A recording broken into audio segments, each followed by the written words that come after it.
الحمد لله نحمده ونستعينه ونستغفره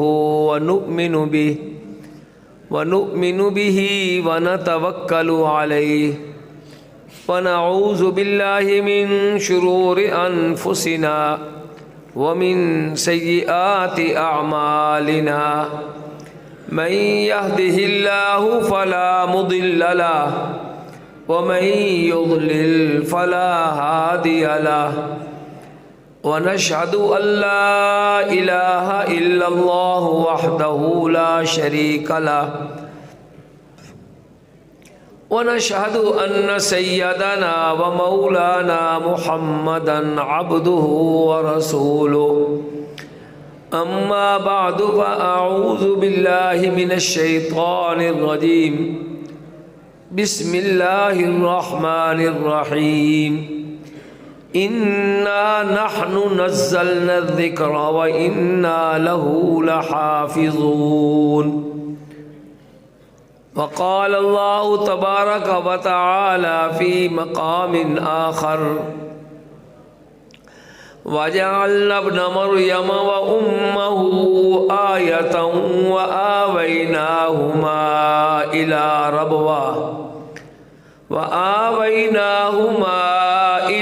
ربوة ذات قرار ومعين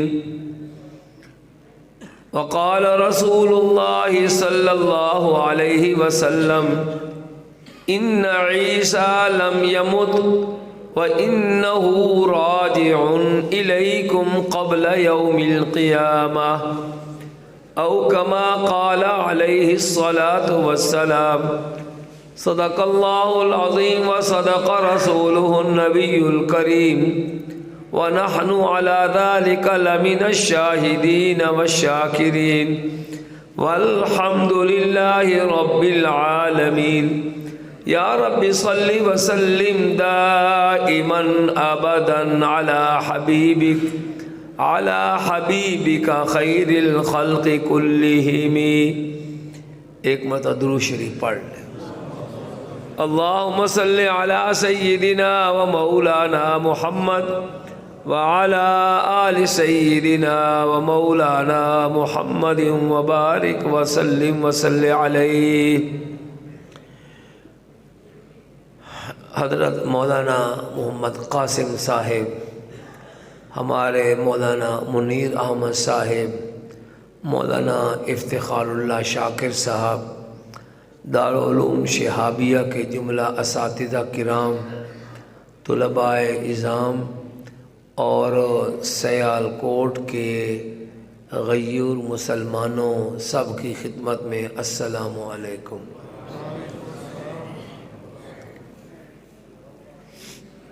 سیالکوٹ واقعتاً مسئلہ ختم نبوت کے حوالے سے ایک کلیدی کردار رکھتا ہے۔ شاعر مشرق علامہ محمد اقبال رحمۃ اللہ تعالی علیہ، وہ آپ کے اسی شہر سیالکوٹ کے عظیم سپوت ہوئے ہیں، جنہوں نے اس قادیانیت کی کفر کے تابوت میں زبردست قسم کی میخ جو ہے وہ ٹھونسی ہے۔ ابھی نومبر کا ہی مہینہ ہے ویسے تو اس نومبر کے مہینے کو کئی حیثیتیں جو ہیں وہ حاصل ہیں۔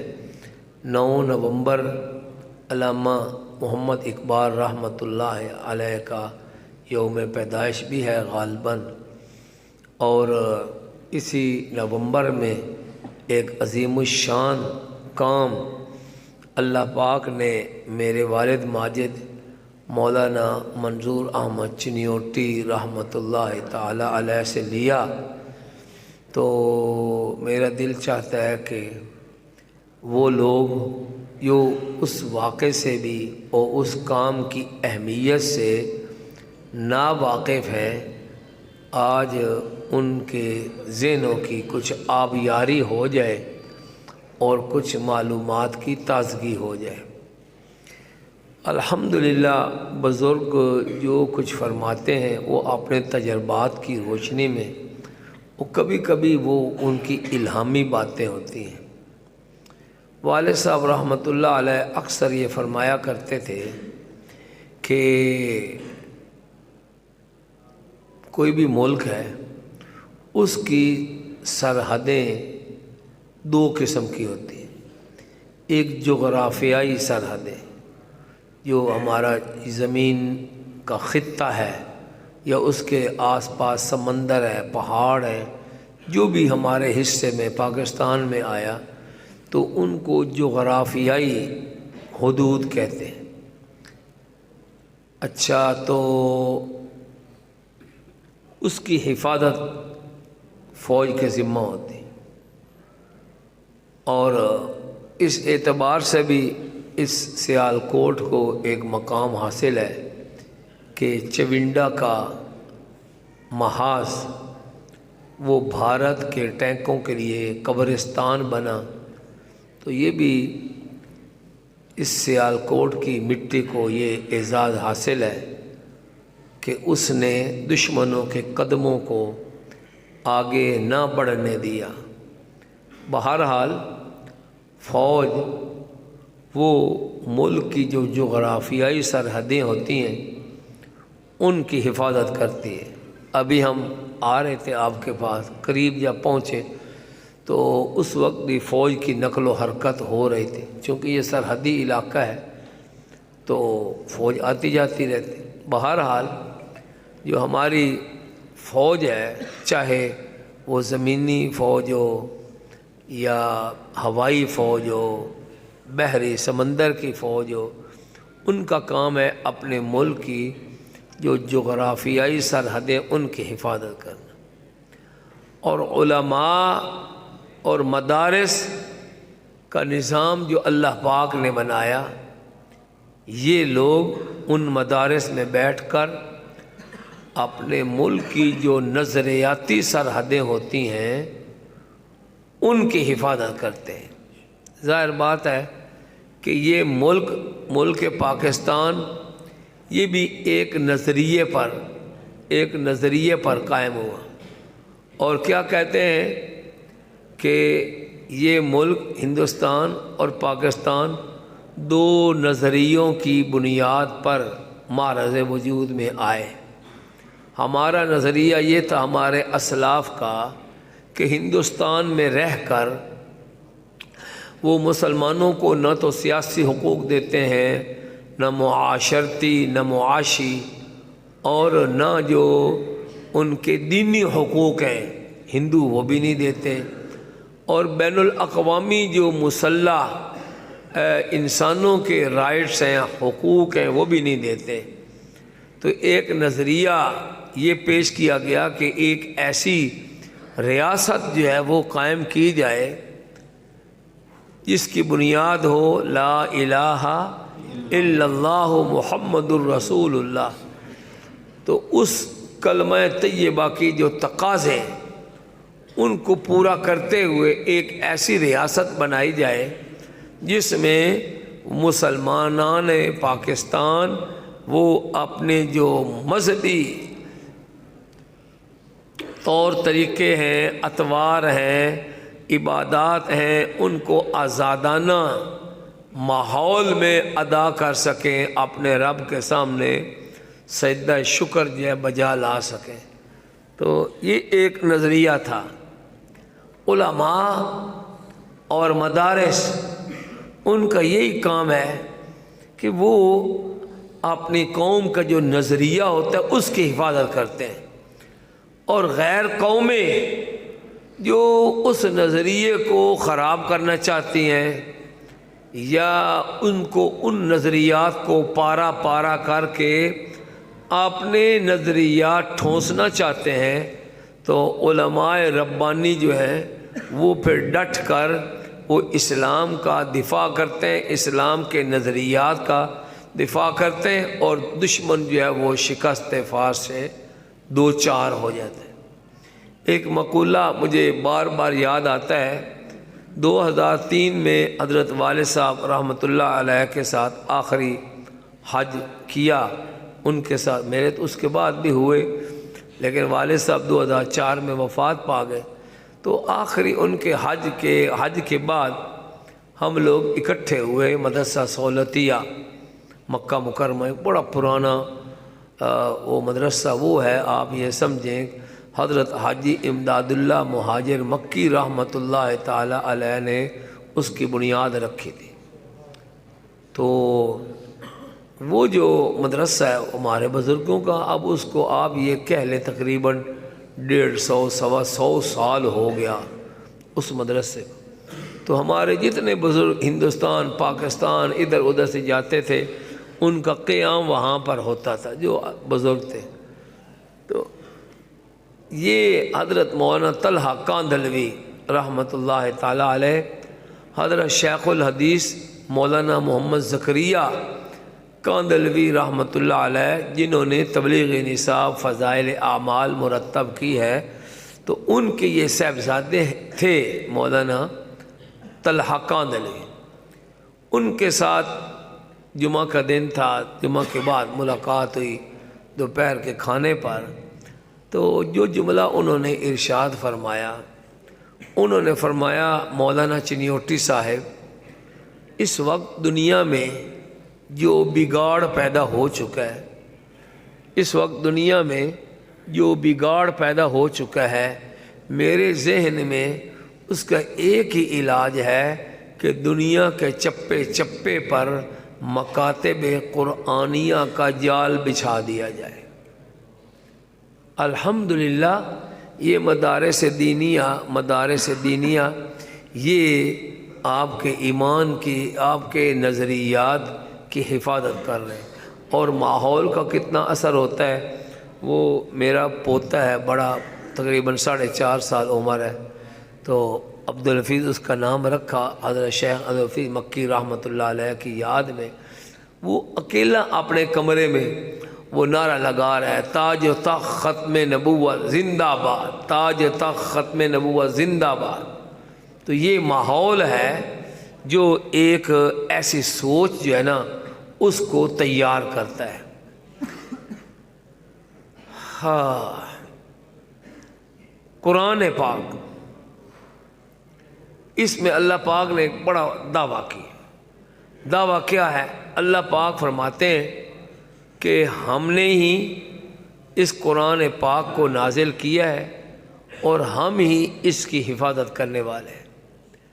حضرت والد صاحب رحمۃ اللہ علیہ یہاں بھی بڑا فرماتے تھے کہ قرآن پاک کی حفاظت اللہ پاک نے جو وعدہ کیا ہے اس کا، تو وہ کیسے اس کی حفاظت کروائی، حتیٰ کہ جو لوگ قرآن پاک کے منکر تھے، قرآن پاک کی حفاظت اللہ پاک نے ان سے بھی کرائی، اور قرآن پاک کے الفاظ کی حفاظت، اس کی زیر زبر کی حفاظت، اس کے ترجمے کی حفاظت، اس کے مفہوم اور مطلب کی حفاظت، حتیٰ کہ قرآن پاک کی جو قراءات ہیں 17 کہتے ہیں، ان کی حفاظت کروائی، حتیٰ کہ نبی کریم صلی اللہ علیہ وسلم جس لہجے میں قرآن پاک کی تلاوت کرتے تھے، اللہ پاک نے اس لہجے کی بھی حفاظت فرمائی۔ ایسے قراء کا ایک تسلسل وہ چلا آ رہا ہے، وہ اپنے طالب علموں کو، شاگردوں کو یہ بتاتے ہیں کہ آپ صلی اللہ علیہ وسلم اس لفظ کو کیسے زوردار آواز سے پڑھتے تھے، اس کو ذرا دھیما، اس کو ٹھہر کے، وہ ایک عجیب پر کیف وہ منظر ہوتا ہے جب اس لہجے میں قرآن پاک پڑھا جاتا۔ تو اللہ پاک نے جو وعدہ کیا اس قرآن پاک کی حفاظت کا، تو وہ اللہ نے پورا کیا ہے۔ اور صرف ہم جب رمضان میں ہوتے ہیں، قرآن پاک کی تکمیل ہوتی ہے یا بچوں کی دستار بندی ہوتی ہے، تو ہم تو یہی کہتے ہیں کہ دیکھو یہ بچے جو ہیں یا بچیاں، یہ اللہ نے ان کو ذریعہ بنایا قرآن پاک کی حفاظت کا، کہ یہ اس کے الفاظ جو ہیں یاد کرتے ہیں، لیکن یہ اس کے مفہوم عام ہے کہ اللہ تعالیٰ کئی اعتبار سے اس قرآن پاک کی حفاظت فرما رہے ہیں۔ سبحان اللہ۔ تو ایک بات تو چلو وہ ابھی ذہن میں آئی ہے، ایک بات دیکھیں، ہمارا یہ یقین ہے کہ یہ قرآن پاک اللہ کا کلام ہے کہ نہیں؟ ایسی بات ہے نا، قرآن مجید در حقیقت کیا ہے؟ کلام اللہ، اور کلام اللہ یعنی اللہ کا کلام۔ اللہ علیم بھی ہے، خبیر بھی ہے، حکیم بھی ہے۔ اللہ کی کوئی بات فالتو، کوئی نامناسب، کوئی غیر موقع بات نہیں۔ قرآن پاک میں ایک ایک لفظ جو استعمال کیا گیا ہے بر موقع بر محل، اور اس کا کوئی متبادل نہیں ہو سکتا۔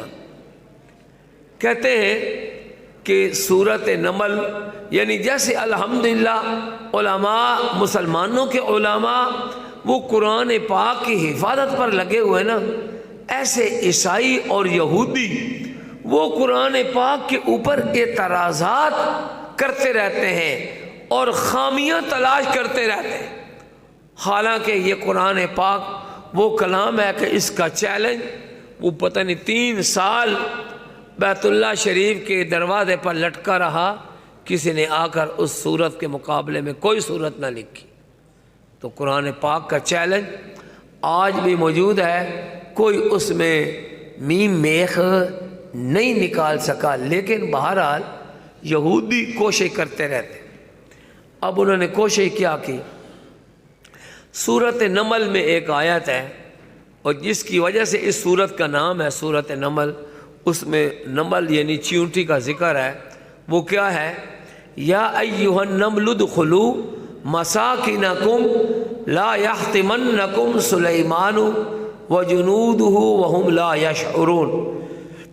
اس آیت میں اگرچہ مسلمانوں کے عدم دہشت گرد ہونے کی بہت بڑی دلیل ہے، لیکن ابھی وہ پھر کام لمبا ہو جائے گا۔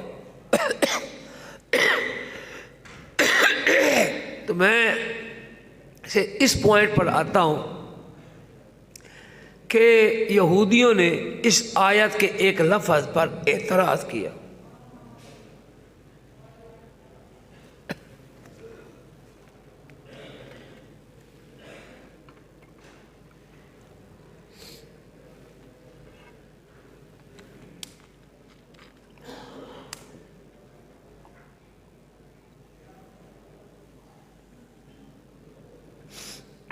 آیت کیا ہے؟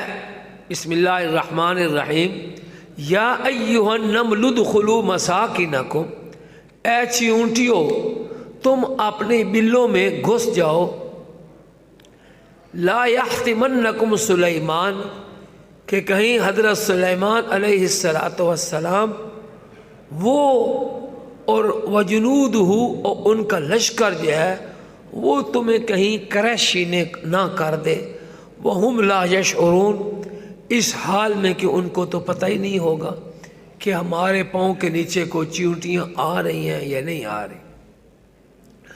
تو اس میں اللہ پاک نے ایک لفظ استعمال فرمایا ہے، وہ ہے لا یحطمنکم، حاتم یحتم، لا یحطمنکم۔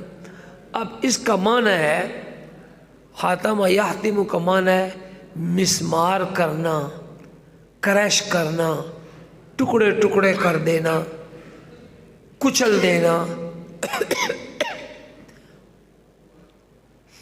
یہ چونٹی نے یہ کہا کہ تم اپنے سوراخوں میں گھس جاؤ، کہیں حضرت سلیمان علیہ السلام اور ان کا لشکر تمہیں کچل ہی نہ دے، تمہیں کریش ہی نہ کر دے۔ یہودیوں نے اس پر اعتراض نکالا، انہوں نے کہا دیکھو جی، چیونٹی جو ہے وہ ایک جانور ہے، ٹھیک ہے، تو چونٹی چونکہ جانور ہے، جانور کو کریش نہیں کیا جاتا، جانور کو تو قتل کیا جاتا ہے۔ چلو حلال جانور اس کو ذبح کیا جاتا ہے، تو اور دو مردار جانور ہے حرام، اس کے لیے قتل کا لفظ آتا ہے، تو قرآن پاک نے یہاں لفظ لا یقتلنکم استعمال کرنا تھا، اس کی جگہ لا یحتمنکم کا لفظ کیوں استعمال کیا ہے؟ یہ گویا غلط، نعوذ باللہ یہودیوں نے کہا یہ لفظ قرآن پاک میں غلط استعمال کیا گیا ہے، یہ اللہ کا کلام نہیں، یہ انہوں نے اعتراض کر۔ اللہ تعالیٰ مسلمان محققین ان کو جزائے خیر عطا فرمائے، انہوں نے اس پر تحقیق کی کہ بھائی یہاں یقتلنکم عام لفظ استعمال اللہ پاک نے استعمال نہیں فرمایا، بلکہ اس کی جگہ لا یحتمنکم حاتمہ یحتمو کا لفظ کیوں استعمال کیا؟ تو اس سلسلے میں انہوں نے جو چیونٹی جانور ہے اس کے انالیسز کیے، اس کا تجزیہ کیا کہ یہ چیونٹی کس مٹیریل سے بنی ہوئی، ٹھیک ہے؟ تو تلاش کرتے کرتے پتہ چلا کہ چیونٹی جو ہے، چیونٹی اس کی بناوٹ میں اللہ پاک نے 51% شیشہ استعمال کیا ہے، سمجھے؟ جو اس کا مٹیریل ہے، چیونٹی جس مٹیریل سے بنی ہے اس میں اللہ پاک نے 51% شیشہ استعمال کیا ہے، تو باقی 49% باقی اور چیزیں ہو گئی۔ اور ہماری شریعت کا حکم کیا ہے؟ وَلِلْأَكْثَرِ حُكْمُ الْكُلِّ ہے، جو چیز زیادہ ہو، جو چیز زیادہ ہو اس پر کل کا حکم لگتا ہے۔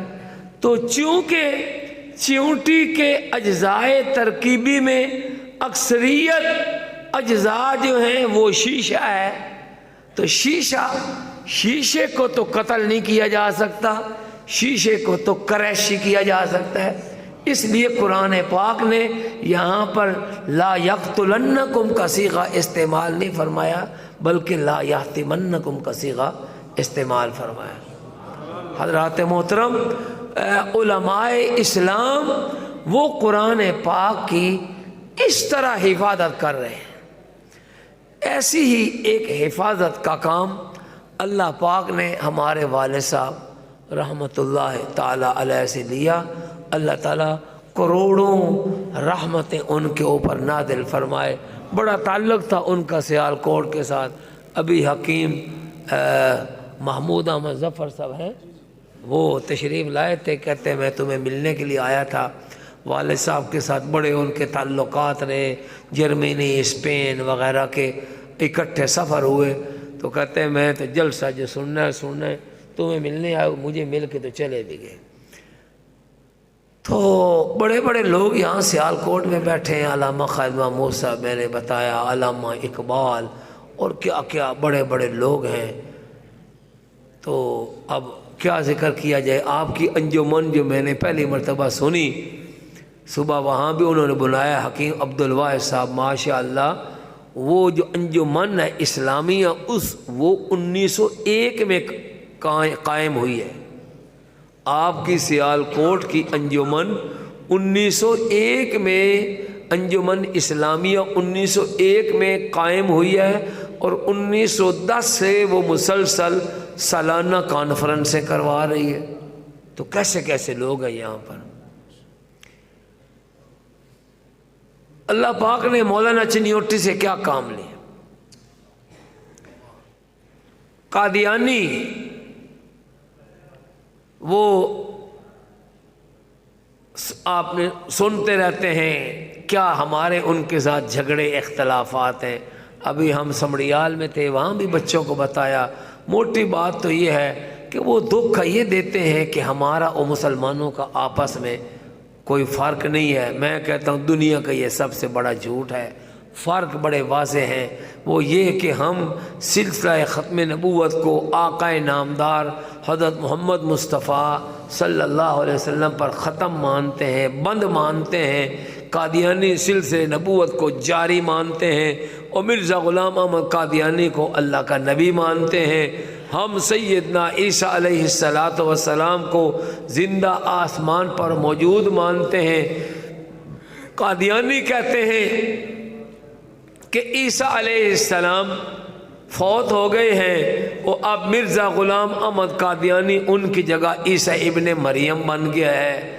ہم کہتے ہیں کہ آقا نامدار حضرت محمد مصطفیٰ صلی اللہ علیہ وسلم کے بعد جو نبوت کا دعویٰ کرے گا وہ دجال ہوگا، کذاب ہوگا، خدا اور اس کے رسول کی پھٹکار اور لعنتیں اس پر ہوں گی، جبکہ آج کے موجودہ قادیانی اس مرزا غلام قادیانی کو اللہ کا نبی مانتے ہیں۔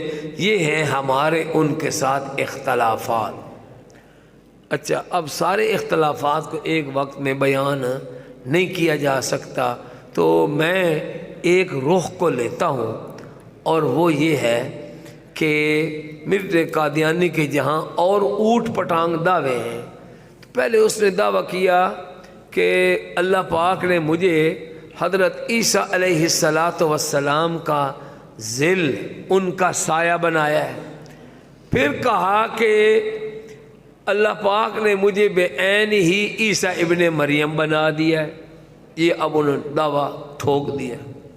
جب یہ دعویٰ گھڑ دیا تو مسلمانوں نے قادیانیوں سے سوال کیا کہ بھائی اگر یہ مرزا غلام احمد قادیانی عیسیٰ ابن مریم ہے تو ہم نے تو حضرت عیسیٰ علیہ السلام کی ہسٹری میں، تاریخ میں، آپ کے جو حالات زندگی ہیں ان میں ایک لفظ ہم نے ربوہ بھی پڑھا ہے، جو آیت میں نے آپ کے سامنے تلاوت کی ہے۔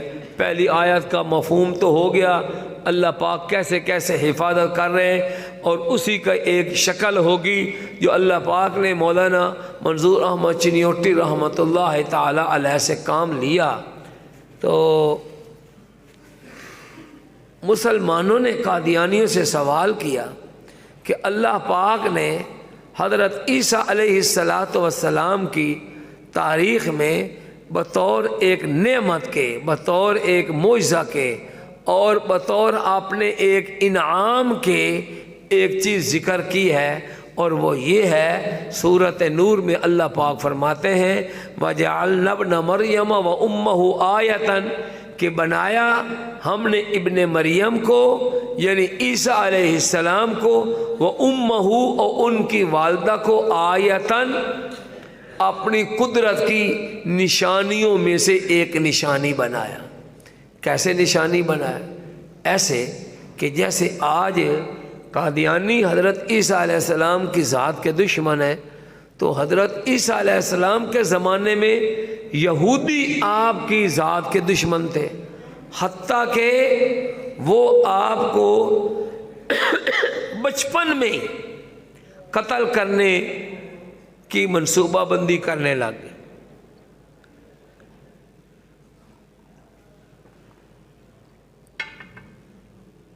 چنانچہ جب انہوں نے آپ تو ابھی ماں کے گود میں بچے تھے، انہوں نے قتل کرنے کا منصوبہ بنایا، تو اللہ پاک نے ان کی والدہ کے دل میں ڈالا۔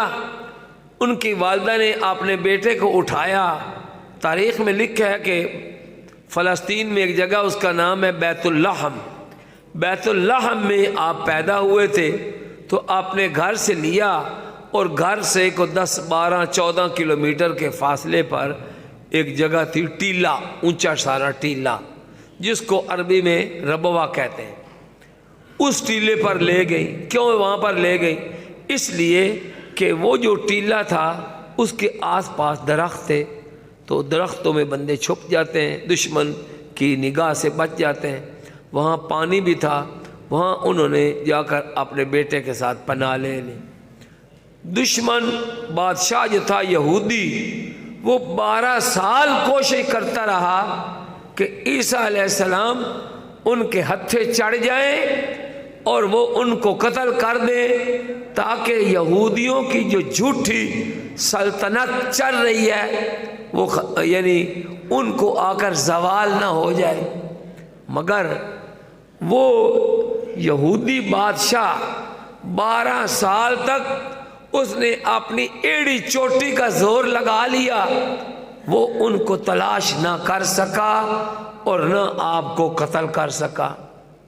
تو بتائیں قدرت کی، اللہ کی قدرت کی نشانی ہے کہ نہیں کہ پوری ایک مملکت، اس کی فوج تلی ہوئی ہے ایک معصوم بچے کو قتل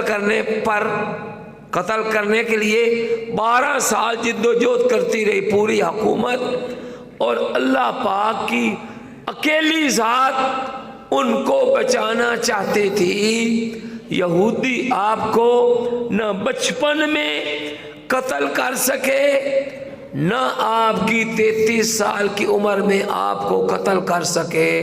تو یہ اللہ کی قدرت کی نشانی ہے کہ نہیں ہے؟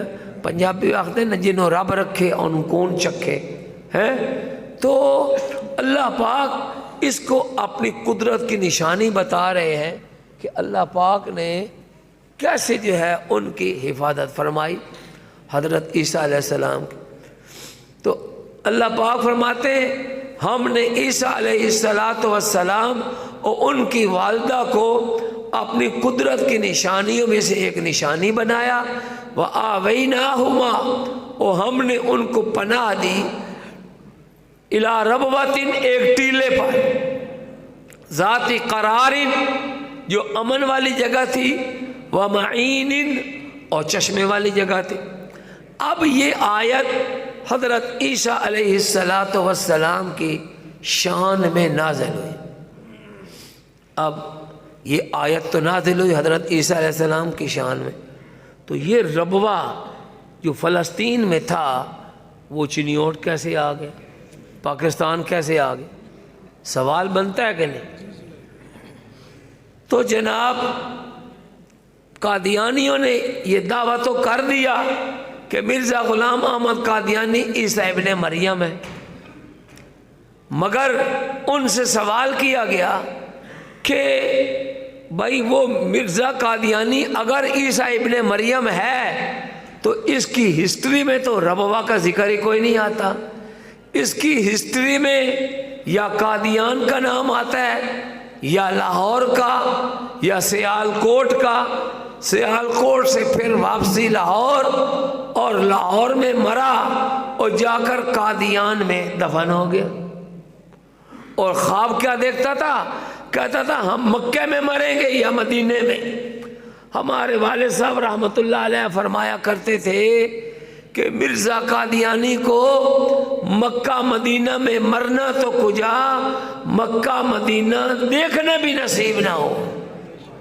اور لاہور کے براندرٹ روڈ پر احمدیہ منشن میں وہ گند کرتے ہوئے اپنے گند کے اوپر گر کر جو ہے وہ مر گیا، پہنچی وہیں پہ خاک جہاں کا خمیر تھا۔ تو اس کی ساری ہسٹری میں تو ربوہ آتا کوئی نہیں ہے، تو یہ کیسا عیسیٰ ابن مریم ہے مرزا قادیانی کہ اس کی ساری ہسٹری میں ربوہ کوئی نہیں آتا؟ اس کا جواب قادیانیوں کے پاس نہیں تھا۔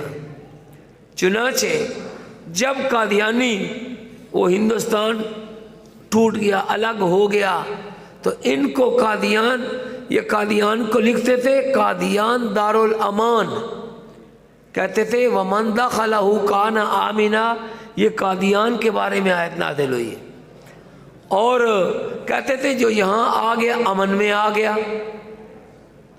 لیکن اوروں کو امن آنا تھا نہ آنا تھا، مرزا قادیانی کی فیملی کو وہاں امان نصیب نہ ہو۔ وہ وہاں سے نکلے اور جناب وہ ہمارے چنیوڑ کے دریائے چناب کے مغربی کنارے پر آباد ہو گئے۔ اب جب آ گئے تو ان کی آپس میں مشاورت ہوئی کہ بھئی ہم جو وہ قادیان چھوڑ کر آئے ہیں، نئی جگہ ہجرت کر کے آئے ہیں، ہجرت تو نہیں ہے، دیس نکالنا ہی کہہ لو یا اپنی مرضی کہہ لو، تو اب اس جگہ کا کوئی نام رکھو۔ کسی نے کہا تجویز ہوئی، کسی نے کہا کہ مرزا صاحب کا نام تھا غلام احمد، اس کا نام غلام آباد رکھ دو یا احمد آباد رکھ دو، یا مرزا کی لاڈلی بیگم تھی نصرت جہاں بیگم جو یہاں آئی تھی ساتھ، اس کا نام جو ہے نا وہ نصرت جہاں آباد کے نام پر رکھ دو۔ کس نے کہا کہ مرزا قادیانی کا بیٹا تھا بشیر الدین، اس کے نام پر بشیر آباد رکھ دو۔ مختلف تجویزیں آئیں۔ ایک شخص تھا جلال الدین شمس، وہ وکیل تھا قادیانی کو، بہت پڑھا لکھا بندہ تھا۔ یہ وہ خبیث آدمی تھا۔ پہلے نمبر پر تو آپ یہ دیکھیں کہ قادیانی کو جو تذکرہ ہے نا، تذکرہ کتاب جس کو کہتے ہیں وحی مقدس، وہ وحی مقدس قادیانیوں کی، اس کو اس مرزا جلال الدین شمس نے ترتیب دی ہے۔ ایک بات۔ دوسری، جب 1926 میں بہاول پور کی عدالت میں عائشہ نامی مسلمان خاتون نے اپنے قادیانی منگیتر کے خلاف دعویٰ دائر کیا کہ چونکہ یہ قادیانی ہو گیا ہے اور میری عدم بلوغت میں اس کے ساتھ نکاح ہوا تھا، اب میں بالغ ہو گئی ہوں، مجھے پتہ چلا ہے کہ یہ قادیانی ہے، تو میرا نکاح اس سے فسخ کیا جائے۔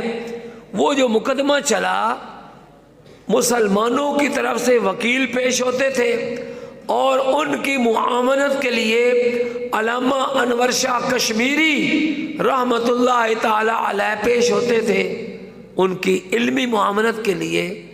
تو قادیانیوں کا کیس لڑنے کے لیے 1926 میں یہ مرزا جلال الدین شمس پیش ہوتا تھا۔ اتنا ان کا اعتبار والا بندہ تھا۔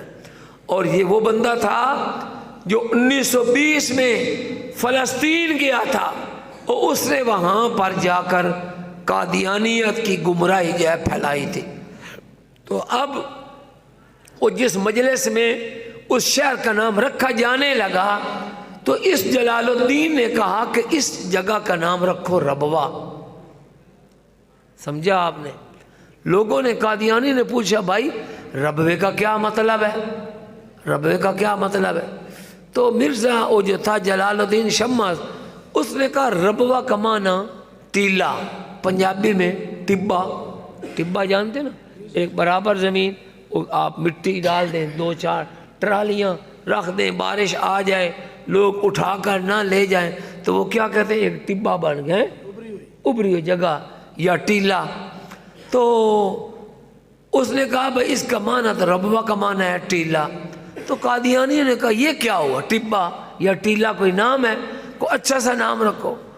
مرزا او جلال الدین شمس نے کہا بھائی اس میں بڑی حکمت ہے، یہ نام رکھنے میں بڑی حکمت ہے۔ انہوں نے پوچھا کیا حکمت ہے؟ جلال الدین نے کہا کہ دیکھو ہمارا دعویٰ یہ ہے کہ مرزا غلام احمد قادیانی مسیح ابن مریم ہے۔ مسلمان ہم سے سوال کرتے ہیں کہ تمہارے مسیح ابن مریم کا ربوہ کہاں ہے؟ ہمارے پاس تو اس کا جواب کوئی نہیں ہے۔ ہم اس جگہ کا نام رکھیں گے ربوہ۔ جب 150 سال گزر جائے گا ہم بھی گویا مر جائیں گے تو پتہ نہیں ہوگا یہ نام رکھا کس نے ہے۔ لوگ آئندہ زمانہ میں ہمارے لوگوں سے پوچھیں گے کہ بھائی تمہارا مرزا اگر عیسیٰ ابن مریم ہے تو اس کا ربوہ دکھاؤ، ہم کہیں گے یہ ہے ربوہ۔ بات کو آپ کی سمجھ شریف میں آئی؟ یہ جو انہوں نے ڈھکوسلا اپنایا، یہ لوگوں کی صحیح رہنمائی کر رہے تھے یا جھوٹی؟ اور ربوہ جس کا ذکر قرآن پاک میں آتا ہے وہ کہاں پر ہے؟ بولے فلسطین میں۔ انہوں نے کہاں پر چسپاں کیا؟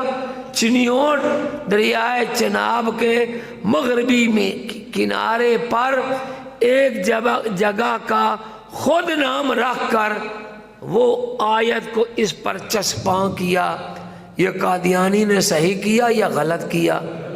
قرآن پاک کے لفظ کا مطلب صحیح نکالا یا غلط نکالا؟ غلط نکالا۔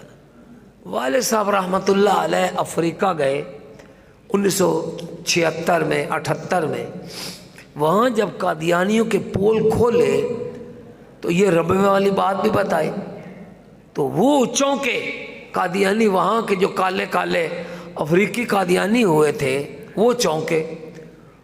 انہوں نے کہا ارے بھائی ہم تو قادیانی اس وجہ سے ہوئے کہ انہوں نے ہمیں آ کر کہا کہ ہم سچے لوگ ہیں. ان پاکستان کے قادیانیوں نے ہمارے پاس آ کر کہا کہ ہم سچے لوگ ہیں. ہمارے سچے ہونے کی دلیل یہ ہے کہ ہمارے شہر کا نام قرآن پاک میں آتا ہے. کیسا تیر مارا، دھوکہ ہے کہ نہیں؟ یہ جو ربوہ 1947 میں نام رکھا، کیا قرآن پاک والے ربوہ سے مراد یہی پاکستان والا ربوہ ہے؟ بولے جو کہتے نہیں یہ ربوہ نہیں ہے وہ ہاتھ کھڑے کریں، پتہ چلے آپ کو علم تو ہے. جو سو رہے ہیں وہ بھی ہاتھ کھڑے کر دیں، توکلاً علی اللہ، ماشاء اللہ. تو ان کو یہ جا کر بات بتائی کہ یہ تو نام ان ظالموں نے 1947 میں رکھا، اور ربوہ جس کا ذکر قرآن پاک میں آیا ہے، قرآن پاک تو آج سے 1400 سال پہلے نازل ہوا، یہ نام رکھا جا رہا ہے 1947 میں. جس شہر کا نام قرآن پاک کے نزول سے 1400 سال بعد میں رکھا جائے، اس کا تذکرہ قرآن پاک میں کیسے ہو سکتا ہے؟ ہو سکتا ہے؟ نہیں، نہ ہو سکتا. تو اب ان افریقیوں کو بھی بات سمجھ آئی، وہ توبہ طائب ہوئے، مسلمان ہوئے. والد صاحب نے ایک تحریک شروع کی. کیا ہے؟ ربوہ کا نام تبدیل کرو، ربوہ کا نام تبدیل کرو، قرآنی لفظ کا تحفظ کرو.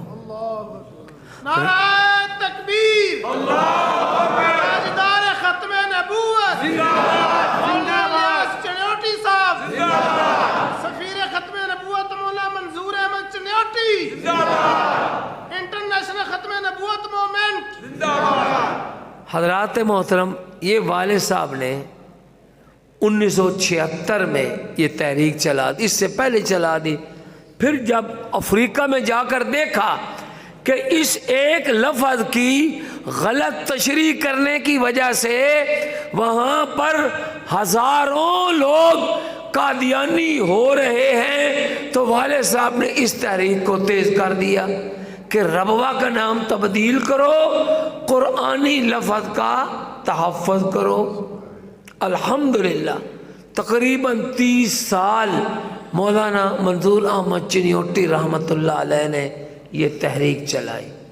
آخر چلتے چلتے چلتے چلتے یہی آپ کا نومبر کا مہینہ، آج کیا تاریخ ہے؟ 20. تو 17 نومبر 1998 کو والد صاحب کی یہ تحریک، قرارداد کہ ربوہ کا نام تبدیل کرو، قرآنی لفظ کا تحفظ کرو، یہ 17 نومبر 1998 کو صوبائی اسمبلی پنجاب میں پیش ہوئی. اس وقت بھی قدرتاً سپیکر اسمبلی کے چودھری پرویز الہی صاحب تھے، وہ آج بھی وہی ہیں. اللہ پاک نے اس وقت بھی ان سے کام لیا، اور اب اللہ پاک ان سے تازہ بتازہ اور کام لے رہے ہیں. تو وہ پہلے قرارداد والد صاحب کی آ نہیں رہی. حضرت والد صاحب رحمۃ اللہ علیہ نے صدر رفیق تارڑ صاحب، جو ابھی بھی باقاعد حیات ہیں، زندہ ہیں، لاہور میں موجود ہیں، ہماری ملاقاتیں ہوتی رہتی ہیں، ان سے ملاقات کی. جب وہ پاکستان کے صدر تھے 1998 میں، ان کو بتایا کہ میں افریقہ میں گیا ہوں، اس ایک لفظ کی غلط تشریح کی وجہ سے وہاں پر ہزاروں لوگ مرتد ہو رہے ہیں، اس لفظ کو، اس نام کو تبدیل کروائیں. انہوں نے چودھری پرویز الہی صاحب کو کہا، وہ انہوں نے ایگری کر لیا، مان گئے. چلو قرارداد آئے، ہم اس کو پیش کرتے ہیں. قدرتاً 17 نومبر منگل کا دن تھا، وہ نہ آئے اجلاس میں. ہم رات قصور میں تھے، چونیاں جو ان کی تحصیل ہے نا، چھانگا مانگا قصور، ضلع قصور، وہاں تھے۔ تو سردار حسن اختر موکل یہ اس وقت ڈپٹی سپیکر تھے اور یہ ضلع قصور کے رہنے والے تھے۔ رات میں نے اسی کا تذکرہ ان کا کیا کہ اللہ پاک نے 17 نومبر کو یہ کام سردار حسن اختر موکل رحمت اللہ تعالی علیہ سے لیا۔ وہ ڈپٹی سپیکر تھے۔ اس دن انہوں نے وہ قرارداد پیش کی کہ ربوہ کا نام تبدیل کیا جائے، ربوہ کا نام تبدیل کیا جائے اور قرآنی لفظ کا تحفظ کیا جائے۔ الحمدللہ اس پر ایک بڑی جد و جہد تھی، بڑی محنت تھی، 30 سال کی والد صاحب رحمت اللہ علیہ کی، اور پہلے تیار کیا ہوا تھا۔ ان کو جو ممبران اسمبلی تھے ان کو بتایا تھا کہ یہ ہم نام کیوں تبدیل کروا رہے ہیں کہ اس ایک دھوکہ دہی سے قادیانی ہزاروں لوگوں کو مرتد کر رہے ہیں۔ اللہ پاک جزائے خیر عطا فرمائے۔ اس زمانے کے سارے ممبران کو انہوں نے بیک آواز ہو کر اعلان کیا کہ مولانا منظور احمد چنیوٹی کی قرارداد منظور اور ربوہ کا نام تبدیل۔ بولو ربوہ کا نام تبدیل۔ نعرہ تکبیر، تاجدار ختم نبوت زندہ باد، سفیر ختم نبوت مولانا منظور احمد چنیوٹی۔ حضرات محترم، آپ نے یہ کہانی سن لی، پتہ نہیں آپ بعض لوگ اکتا رہے ہوں گے کہ یہ کون سی خشک کہانی شروع کر دی ہے، ہمیں کیا فائدہ، یہ ہمیں تو کوئی لطف نہیں آ رہا۔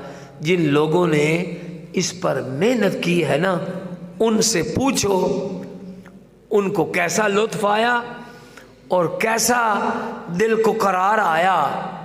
وہ اس طرح کہ جب یہ ربوہ کا نام تبدیل ہو گیا قدرتاً، والد صاحب خود اسمبلی میں نہیں تھے، پتہ نہیں تھا کہ اس منگل کو قرارداد پیش ہونی ہے، انہیں عرب امارات جانا پڑ گیا۔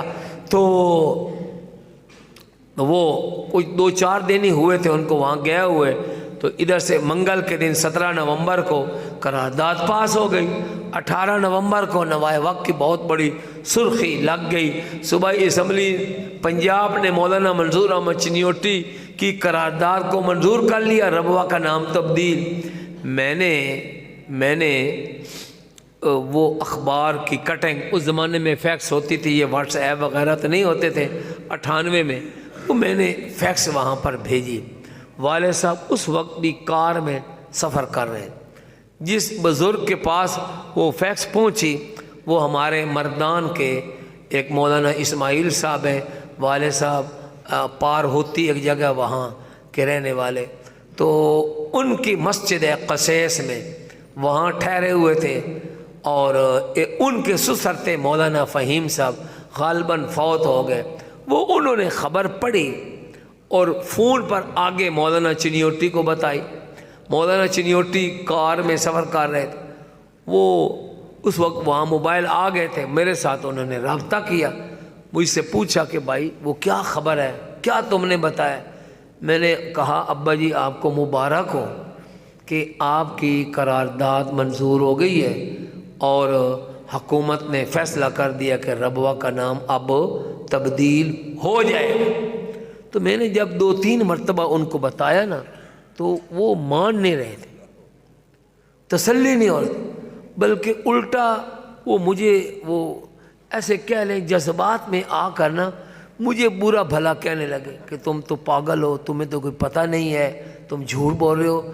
میں نے کہا ابا جی میں نے کیوں جھوٹ بولنا ہے، میں آپ کا بیٹا ہوں، اور یہ آپ نے تحریک چلائی تھی، مجھے آپ نے اسمبلی بھیجا بھی تھا، میں ان سے ملا ہوں، اور جو ہے نا وہ یہ خبر آ گئی ہے، یہ خبر آ گئی ہے، آپ پڑھ لیں، میں نے کیا جھوٹ بولنا ہے۔ اور دیکھیں آپ تو ابھی بیٹھے، کوئی جنبش بھی نہیں ہوئی، کسی کو میرا خیال اتنا جوش بھی نہیں آیا۔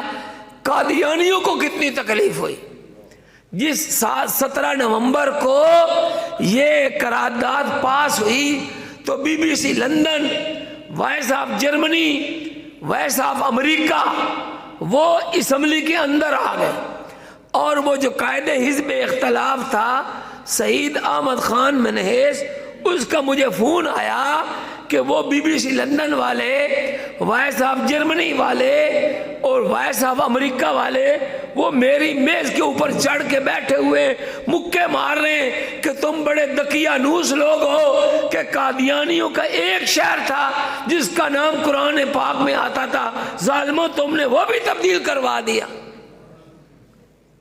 یہ عیسائیوں پہ لعنت، عیسائیوں پہ لعنت، مرزا قادیانی پہ لعنت، عیسائیوں پہ لعنت۔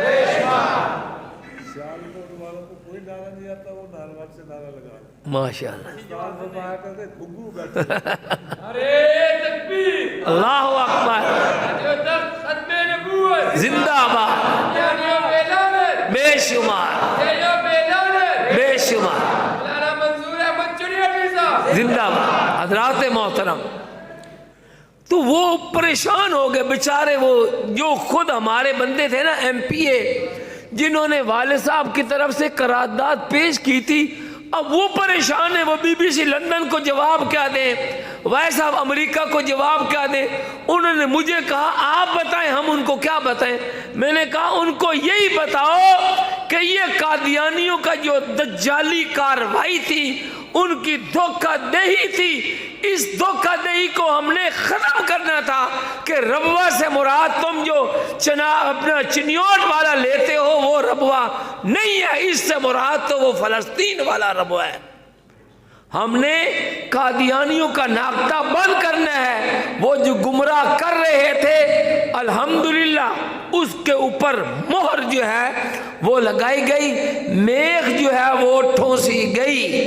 قادیانیوں کو ان کے ہم خیال لوگوں کو بڑی تکلیف ہوئی کہ ہم جو 1947 سے یہ دھوکہ دیتے آ رہے تھے، 47 کے بعد 98 پورے 50 سال ہو ہی گئے نا، 51 سال، تو بھائی 51 سال جو ہم دھوکہ دیتے رہے، آج مولانا منظور احمد چنیوٹی نے ہمارے سارے منصوبے کے اوپر پانی پھیر دیا اور ملیا میٹ کر دیا۔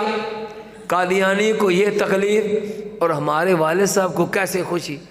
پہلے تو جب میں نے بتایا والد صاحب کو کہ ابا جی آپ کو مبارک ہو، آپ کا کام ہو گیا قرارداد، تو پہلے تو تسلی نہ آئی۔ جب میں بیٹا ہو کر میں ان کو قسمیں دے رہا ہوں کہ میں اللہ کی قسم کھا کر کہتا ہوں کہ یہ کام ہو گیا، وہ کہتے ہیں بھائی میں 30 سال سے لگا ہوا ہوں، ابھی تو ہوا نہیں، پہلے ہوا نہیں، اب کیسے ہو گیا۔ تو جب ان کو تسلی آ گئی تو مولانا منظور احمد چنیوٹی رونے لگ گئے، خوشی سے فون میں رونے لگ گئے اور فرمایا میں اب یہ عرب امارات کا دورہ منسوخ کرتا ہوں، فوری طور پر مٹھائی لے کر آؤ، میں نواز شریف کے منہ میں لڈو ڈالوں گا، میں پرویز الہی کے منہ میں لڈو ڈالوں گا، اور میں رفیق تارڑ کے منہ میں لڈو ڈالوں گا۔ ہم حضرات محترم انہوں نے آج کی یہ مثلا آج بات ہو رہی ہے، انہوں نے کل کی سیٹ بک کرا لی دبئی سے لاہور کی، ہم مٹھائی لے کر چلے گئے لاہور۔ تو لاہور سے نکلے موٹر وے، اللہ پاک بھلا کرے، نواز شریف کا واقعتاً آپ کے پاس آئے ہیں، بڑی سہولت ہے، جدھر جہو مانسیرا تک اور ادھر سکھر تک سہولت ہی سہولت ہے۔ اللہ پاک ہماری اس موجودہ حکومت کو بھی کچھ اس قسم کے منصوبوں کی بھی پیروی کرنے کی توفیق عطا فرما دے۔ اچھا حضرات محترم، تو موٹر وے بن گئی تھی، وہ گاڑی ہماری بیچاری غریبڑی سی تھی، یہ تو 98 کی بات ہے، وہ کلر کہار آ کر خراب ہو گیا۔ اب ادھر سے مجھے والد صاحب نے اسی دن یعنی آج کے دن کہہ دیا کہ صدر رفیق تارڑ کو کہہ دو کہ میں آ رہا ہوں کل تمہارے پاس، تو میں نے ان کو فیکس بھیج دیا۔ اب ہم وہ ٹائم بک ہو گیا تو ہم جو ہے کلر کہار پہنچے، گاڑی خراب ہو گئی۔ اب ہم نے پولیس والے موٹر وے والوں سے کہا کہ ہماری تو صدر صاحب سے ملاقات ہے، ہمیں کوئی بندوبست کرو ہمارا۔ انہوں نے چلتی گاڑی پر ہمیں روانہ کر دیا۔ اب کرائے کی بس پر مولانا منظور احمد چنیوٹی MPA وہ جا رہے ہیں، ہم اسلام آباد پہنچ گئے، وہاں دوستوں کو بتایا، وہ ٹیکسی لے کر آ گئے گاڑی، تو چلتے چلاتے ہم ایوان صدر پہنچ گئے۔ مختصر وہ مٹھائی بھی لے گئے، وہ پروٹوکول والے پہلے اس کی چیکنگ کے لیے اس کو الگ لے گئے، ہمیں الگ لے گئے، ہم پہنچ گئے۔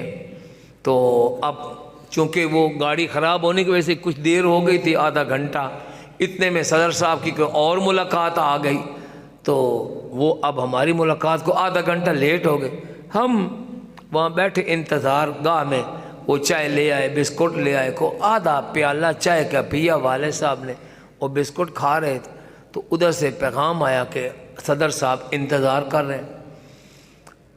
تو اس وقت وہ والد صاحب کا ایکسیڈنٹ ہو چکا تھا، وہ بھی آپ کے گجرانوالہ سے جاتے ہوئے کاموں کی منڈی، وہاں بڑا شدید ہوا تھا ایکسیڈنٹ، اس کی وجہ سے پھر وہ سخت ٹیکے لگے، شوگر تھی تو وہ کان متاثر ہو گئے، سنائی تھوڑا دیتا تھا۔ تو مجھ سے والد صاحب نے اشارے میں پوچھا کہ یہ کیا کہہ رہا ہے؟ میں نے بتایا جی وہ کہہ رہے ہیں کہ صدر صاحب انتظار کرتے۔ حضرات محترم، جب یہ جملہ میں نے بتایا، اس منظر کو میں دیکھنے والا ہوں یا میرا رب دیکھنے والا ہے؟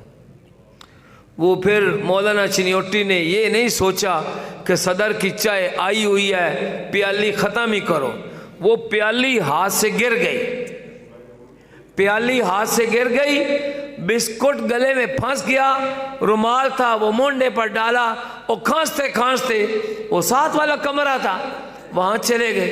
میرے دل میں میرا تو وہ احساس نہیں تھا، میں نے یہی کہا کہ چلو پیالی ختم کر کے جاتا ہوں۔ جب میں گیا ہوں تو جو منظر پھر وہ میں نے دیکھا ہے، وہ منظر یا میں نے دیکھا یا صدر رفیق تارڑ صاحب کو یاد ہوگا، یا جو ان کا ملٹری سیکٹری ہے، اب 3 بندے رہ گئے، ہمارے والد صاحب تو چلے گئے، اللہ تعالیٰ ان کی مغفرت فرمائے۔ حضرات محترم، وہ میں نے دیکھا یہ کہ والد صاحب رحمۃ اللہ علیہ نے وہ صدر رفیق تارڑ کو ایسے جپھا ڈالا ہوا ہے، ٹھیک ہے، اور ان کو اٹھایا ہوا ہے، اور اس کے دفتر میں اس کے پاؤں اکڑے ہوئے ہیں صدر صاحب، وہ اس کو ایسے وہ گھما رہے ہیں، ان کے پاؤں اکڑے، جیسے 2 دوست ہوتے ہیں نا سینے پر اٹھا لیتے ہیں۔ حالانکہ رفیق تارڑ صاحب کا قدرے والد صاحب سے لمبا تھا، مگر وہ جذبہ تھا، اس بڑھاپے کے عالم میں اس صدر صاحب کو اٹھایا ہوا ہے اور اس کو ایسے کر کے گھما رہے ہیں۔ اور وہ جو ملٹری سیکٹری ہے، اس نے وہ قلم ایسے دانتوں میں ڈالا ہوا ہے، وہ دیکھ رہا ہے کہ یہ کیسا صدر ہے، یہ کیسا مہمان ہے۔ وہاں تو جاتے ہیں تو ایسے بڑے صوفی بن کے لوگ کھڑے ہوتے ہیں، اور فوٹو آتے نا، آپ بھی دیکھ لیں، فوٹو آتے نا اس کے صدر کے، آج کے تازہ فوٹو دیکھ لینا، وہ بندے وہ جو ہوتا ہے نا جرنل، وہ بھی ایسے کر کے بیٹھا ہوتا ہے، او کوئی یعنی صدر صاحب کی شان میں کوئی گستاخی نہ ہو جائے۔ لیکن مولانا صاحب رحمۃ اللہ علیہ نے ایوان صدر کے سارے آداب کو ایک طرف رکھ کر ان کو گھما رہے اور رو رہے۔ صدر صاحب، میں کن الفاظ میں آپ کا شکریہ ادا کروں؟ میرے پاس الفاظ نہیں ہیں، آپ نے کتنا بڑا کام کر دیا ہے۔ وہ آگے سے کہتے ہیں مولانا بس کرو، مولانا بس کرو۔ اب والد صاحب چھوڑ ہی نہیں رہے ان کو۔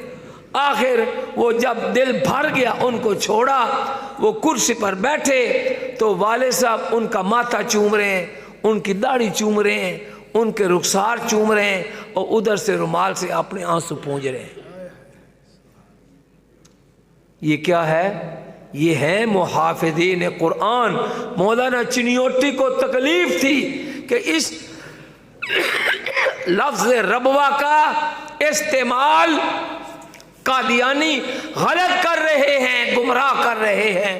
حضرات محترم، یہ ہیں شخصیات جنہوں نے دنیا میں اپنا نام پیدا کیا ہے اور ایک کردار بنایا ہے، لوگوں کے ایمانوں کو بچایا ہے، اور قادیانیت کا جو سیلاب تھا اس کے سامنے وہ سد سکندری کی طرح بند باندھا ہے۔